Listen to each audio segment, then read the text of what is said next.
17. aprillil avatakse Tartus uus Baltimaade kõige suurem roheline kaubamaja Kaardest. See tähendab uut ja väga laia valikuga ostukohta Lõuna-Eesti ja Põhja-Läti inimestele.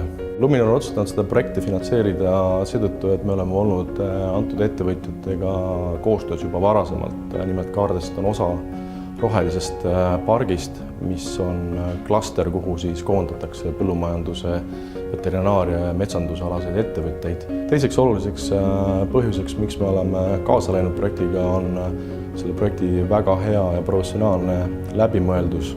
See, kuidas see kaubamaja on sisemiselt üles ehitatud, kuidas on kaupade väljapanek, kuidas toimub tarneahel nende kaupade jõudmiseks Eestisse. Ja kolmandaks arvame siiralt, et rohemajandus on jätkuvalt Eestis kasvav valdkond.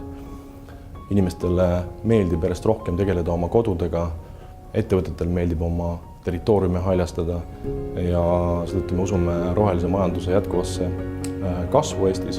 Kaardeste näol tekib ka väljund, kus Eesti puukoolid ja taimekasvatajad saavad endale väga hea turukoha, kus oma kaupadega kaubelda.